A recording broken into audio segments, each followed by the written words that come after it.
All right. Are we rolling? Yeah. The red light's on. Okay. Just put it right there on the table. Yep. Yeah. Perfect. Don't touch it. Just let it sit. It's a bit echoing in here. It's the green room, man. The mothership. It's supposed to have that bunker vibe. We're literally underground in Austin right now. You can actually feel the bass. Yeah, you can hear the bass from the main room upstairs if you listen close enough. But look, I love this setup. Just raw. No mics, no boom arms, no producers waving their hands. No, it's perfect. Just the truth sitting on a table between us. We've got, what, an hour before the show starts? About that. Maybe a little less if the opener runs short. It fits the theme, honestly. How so? We're talking about stripping things down to the bare metal today. Exactly. So let's unpack this. We are looking at a stack of documents here that, honestly, when I first read the title, I thought it was a screenplay. Yeah, it does sound like one. Or maybe a LRP, the 2050 Roadmap. But this isn't fiction. This is dated yesterday, January 22nd, 2026. Fresh off the press, it's not even a public document yet, really. And it's heavy. I don't just mean physically heavy, though it is a thick stack of paper. I mean conceptually heavy. It's a lot to take in. I'm looking at this first document here, the federal campaign platforms. And right at the top, under tab 1, it says target completion year, 2050. Right. That feels like a lifetime away. But then you read the context bullet points, and this is the hook for me. This is the thing that made me stop and say, whoa, wait a minute. I know exactly which one you're talking about. It mentions a global shift of enforced territory. It's a massive statement to just drop in a bullet point, isn't it? It's insane. It says the territory is moving from the Pacific to the Atlantic and from the Arctic to Antarctica.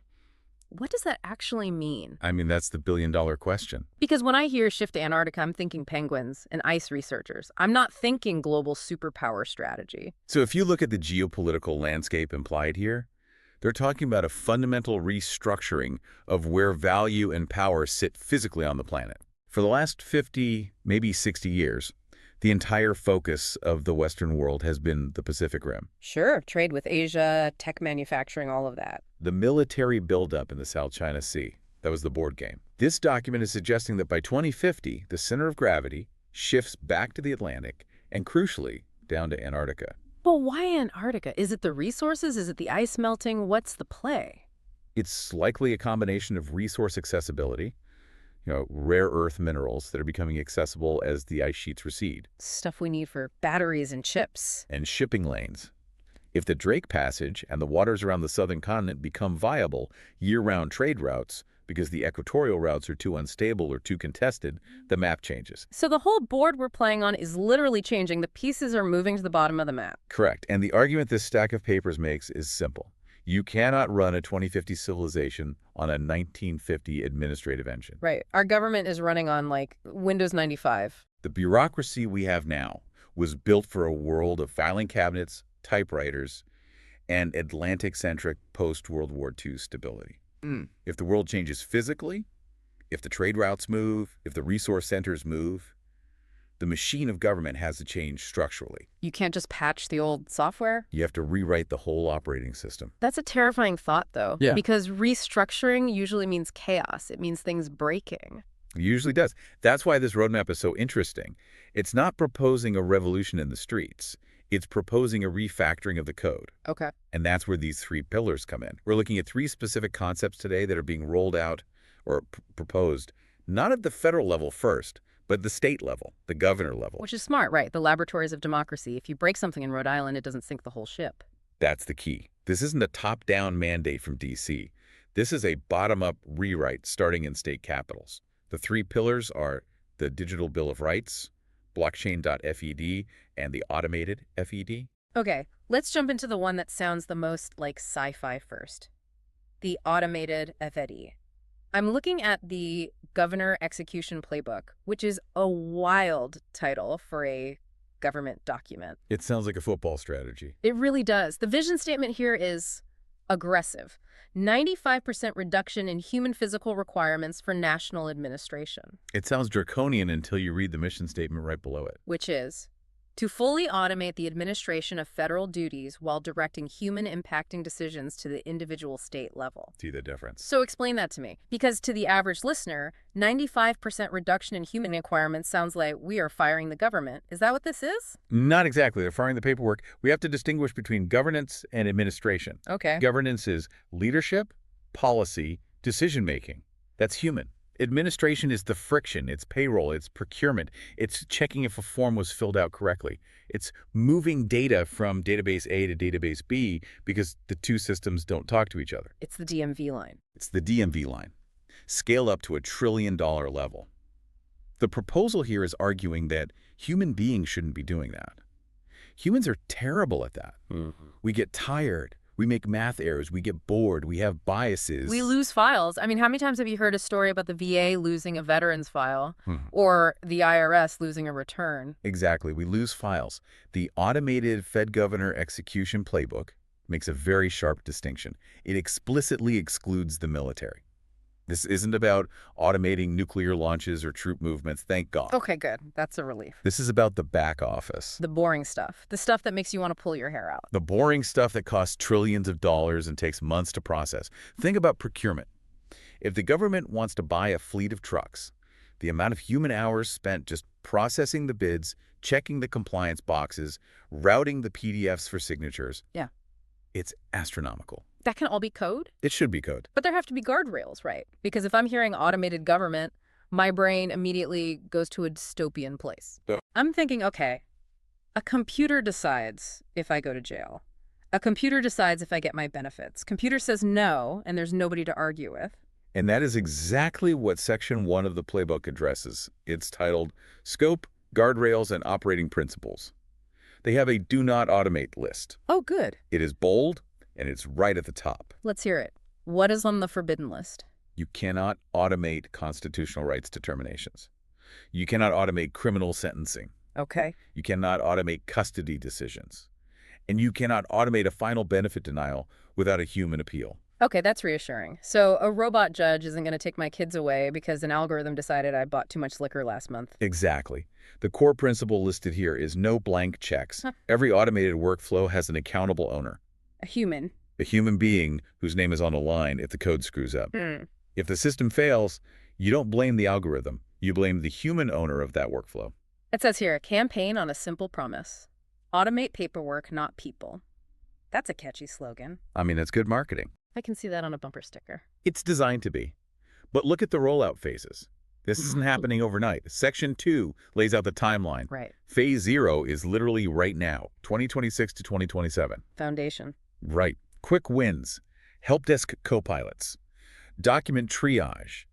Things that make the current employees faster, not replace them. Just make things less painful. But then look at Phase 1, starting in 2028. Back office automation at scale. That's when you start seeing the payroll and procurement systems getting replaced by code. This is where the friction starts to disappear. Then Phase 2, 2033 to 2038, is interstate interoperability. What's that? That's the big one. Right now, if you move from Texas to California, you practically have to restart your life administratively. Oh, yeah. New license, new registration, new records. It's a nightmare. The states are like little fiefdoms that don't share data. Phase 2 is about states talking to each other through a standardized protocol. And then Phase 3, 2039 to 2045, federal administrative mesh. That's where the federal government stops being a giant building in D.C. filled with filing cabinets and starts being a software layer that connects the states. Yeah. And finally, Phase 4, ending in 2050. The target end state. The target end state. So by 2050, the government is basically code. The administration of the government is code. The policy, the decisions about what we do as a society, that remains human. But the execution becomes instantaneous. It's wild to think about. I mean, Everything good, Joe? Just checking the time. yeah, we're good. Give us a minute. Cool. We're deep in it. Just wanted to make sure you didn't need water. No, we're good. Thanks. Let's appreciate it. Okay, sorry. Where were we? The timeline, it feels like sci-fi, but then you look at what's happening right now. Right. I mean, we're in Austin, Texas, January 2026. But look at these news articles you brought. This isn't theoretical anymore. That's why this deep dive is so timely. This isn't a manifesto for the future. It's a report on the present. Look at the article from Utah, October 2025. How Utah is using AI for government services. Governor Spencer Cox signed AI amendments back in 2024, and by late 2025, they were using Google Gemini for state employees. Right. But look at the specific use case.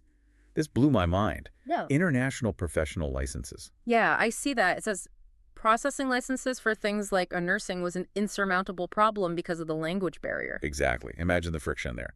A qualified nurse comes to Utah from Vietnam. She has the skills, she has the transcripts, she has the certifications. They're in Vietnamese. A human bureaucrat in Salt Lake City has to look at that stack of paper. They can't read it, so they have to send it out to a third-party translation service. That costs money. That takes weeks, maybe months. And in the meantime, that nurse is working at a fast food joint because she can't get her license approved. That's a tragedy. We need nurses, and she wants to work. Hmm. The only thing stopping it is the language gap. Right. So what did Utah do? So Utah used AI to translate and summarize those troves of information instantly. The AI reads the Vietnamese transcript, maps it to the Utah state requirements, and gives the human reviewer a summary. Yes, she took Anatomy 101. Here is the grade. Here's the comparison. Boom. Approved in a day instead of a month. Approved. And you get more nurses working faster. And you remove the friction of bureaucracy. And notice, the human is still in the loop to stamp the approval. But the grunt work, the translation and mapping, is automated. It says here Utah is ranked the third most prepared state for AI. They are leaning in. They are. And then you've got Colorado, November 2025, Governor Jared Polis. Now, Paulus is an interesting guy. He's a Democrat, but he's got this libertarian tech bro streak. He's a former tech entrepreneur. He speaks the language. His approach is described in this article as bullish with guardrails. I like that. Bullish with guardrails. It sounds like a crypto strategy. It means go fast, but don't crash. Yeah. But notice the constraint he put in place. The article mentions that Colorado rejected agreements with certain AI firms. Why? Usually governments are desperate for contracts. Because the agreements required sharing personally identifiable information PII. Oh. Polis said no. He's willing to use the tech, but he's not willing to sell out the citizens' data to do it. That's the guardrail part of the equation. Yeah. He understands that data is the new oil, and he's not giving it away for free to OpenAI or Google. That's crucial, because if the government is just feeding our social security numbers into a black box owned by a private company, that's a nightmare. That's surveillance capitalism funded by tax dollars. Right. And that brings us to Virginia, November 2025. Digital driver's licenses. Yes. I saw this. I actually have a buddy in Richmond who uses this. You just scan a QR code. Yes. It lives in the Virginia Mobile ID app. You can use it at the TSA, at Reagan and Dulles. You can use it at ABC stores to buy liquor. You can use it when the police pull you over. So the plastic card is dying. Slowly, yes. But think about the efficiency. If your ID is digital, updating your address is a software push. Not a 3-hour trip to the DMV. Renewing it is a button press. You don't stand in line at the DMV for 3 hours to get a new picture taken. Man, the DMV. If there is one thing that unites all Americans, left, right, center, it's the hatred of the DMV line. It is the great equalizer of misery. If they can fix that, they can fix anything. It's the low-hanging fruit of automation. And that's the wave concept in the playbook. Go to Section 7 of the automated Fed document. State-by-state adoption framework. Okay, I'm looking at the chart. They've broken the country into 4 waves. Wave 1 starts right now, 2026. Who is on that list? Texas, right where we are. Florida, Utah, California, Tennessee, Massachusetts. That's a mix. You've got deep red states and deep blue states. Because efficiency isn't partisan. These are the early adopters, the states that have the budget, the tech infrastructure, or the political will to jump first. The beta testers. They are the beta testers for the rest of the country. And then you've got Wave 4 starting in 2032, Alaska and New Mexico. States with unique challenges. Alaska has geography and connectivity issues. New Mexico has legacy systems. But the roadmap acknowledges that. It's not a one-size-fits-all rollout. It's a cascading update to the operating system of the country. That's a great way to put it. But all of this automation, it requires data. And it involves money, trillions of dollars.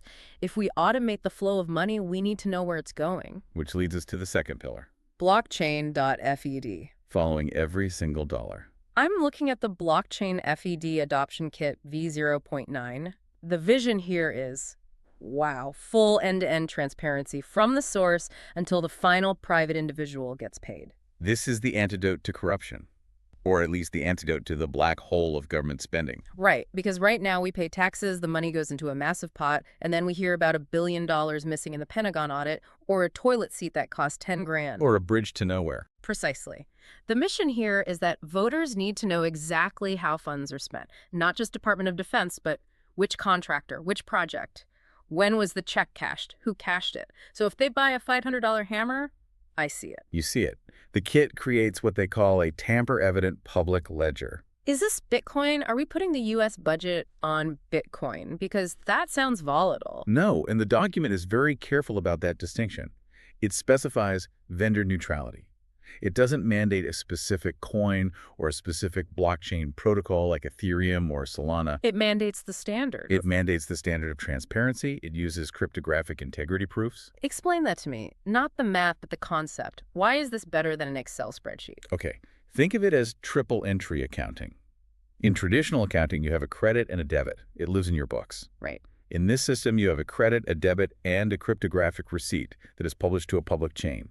That receipt is mathematically linked to the previous transaction. So you can't go back and change one number. If you try to go back and change a number, say, to cover up that you stole $1 million, the math doesn't add up anymore. The chain breaks. It creates an immutable log. So no more cooking the books.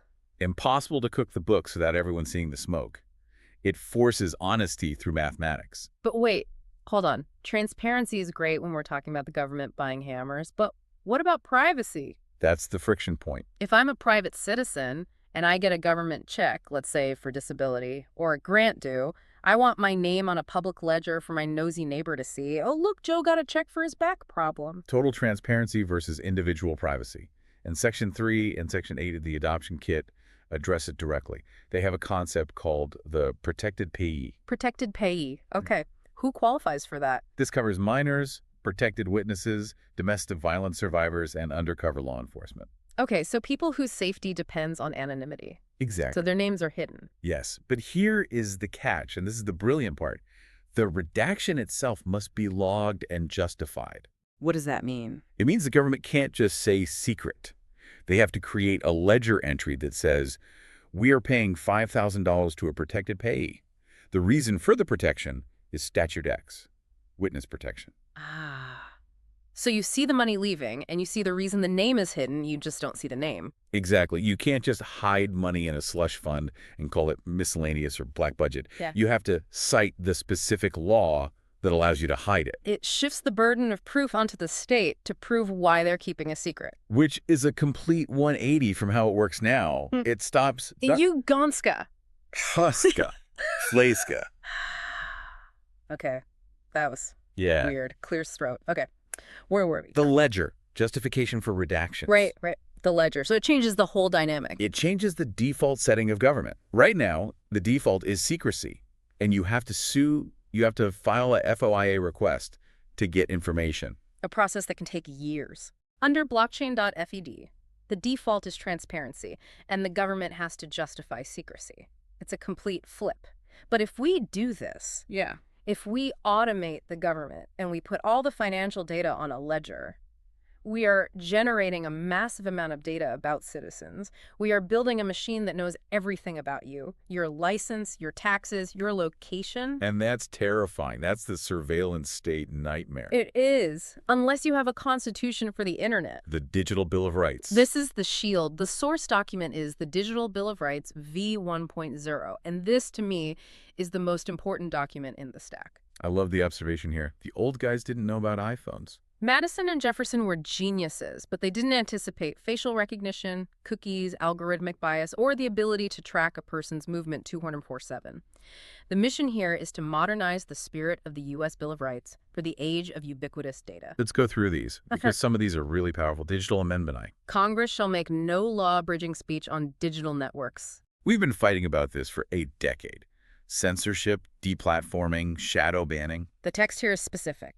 No person shall be compelled by the government to use or refrain from using any specific digital medium as a condition of full participation in civic life. Meaning the government can't force you to use Twitter to see what your town council is doing. And conversely, they can't force a platform to kick you off if that platform's the only way to access public services. It protects your right to exist in the digital town square. It separates the state from the platform. Okay, Digital Amendment 2. This one caught my eye immediately. A well-secured people being necessary. The right of the people to secure and maintain their personal computing devices, including through encryption and defensive cybersecurity tools, shall not be infringed. So encryption is like the new Second Amendment. It is exactly that.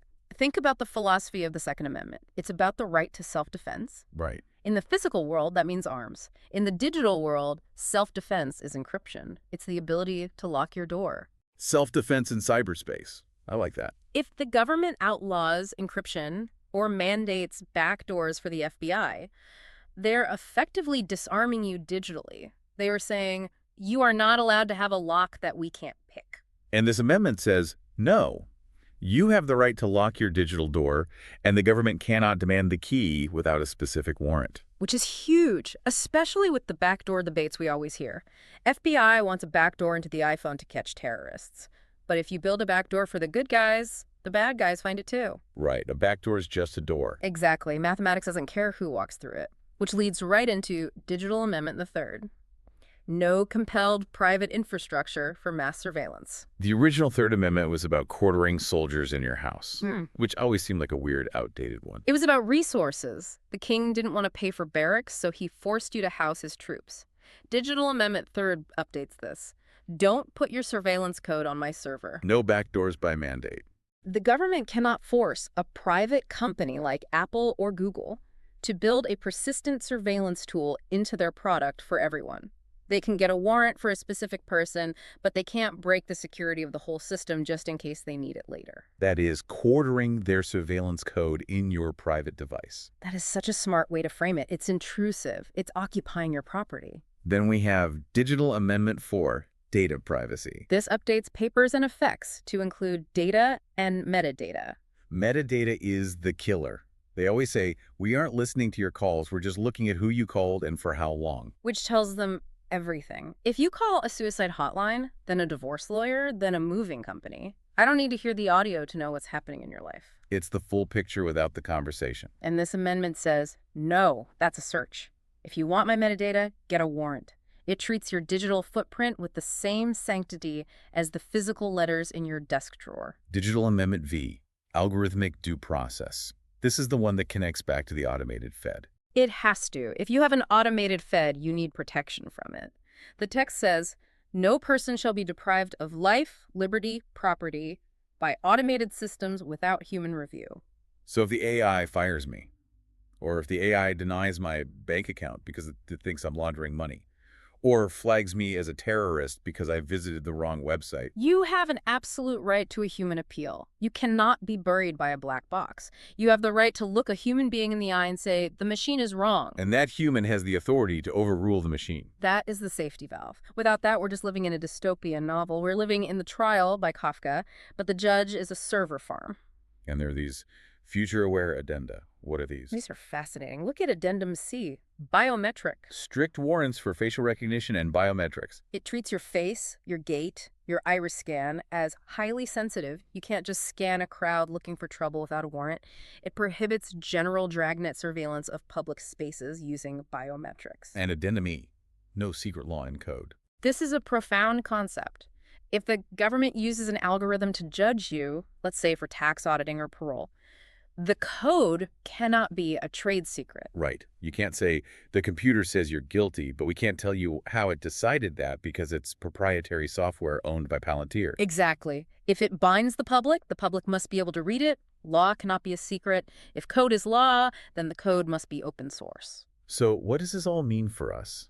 I mean, this is a beautiful document. It's high-minded. But how does it actually happen? Right, the practical side. We're sitting here in 2026. How do we get to 2050 without everything falling apart? Because implementation is where dreams go to die. That's Section 5, implementation and risk. Yep. It all comes back to the states. How a governor uses this section in the Blockchain.FED kit is a blueprint. It says a governor campaigns on the promise. One dashboard for every dollar. Simple, powerful. Once elected, they issue an executive directive within 30 days. So they don't wait for the legislature. They don't wait for the legislature to debate for 2 years. They don't wait for a committee. They use their executive authority over the state agencies to start the phase-year stuff immediately. They start the pilots. But what could go wrong? I mean, really. Let's talk about the risks. The automated Fed document has a risk register in Section 9. They aren't naive. They know this is dangerous. What's top of the list? Skynet. Laughs. No, not Skynet. Bias. Inequitable outcomes in automation. Right. If the training data for the AI is biased against a certain demographic, the automation will scale that bias up to industrial levels. It's a real danger. If the historical data says people from this zip code don't pay back loans, the AI will just deny everyone from that zip code, and it will do it 10,000 times a second. Exactly. It systematizes prejudice. That's why the human-in-the-loop and algorithmic accountability are so critical. You have to audit the code for bias before you turn it on. What's the second risk?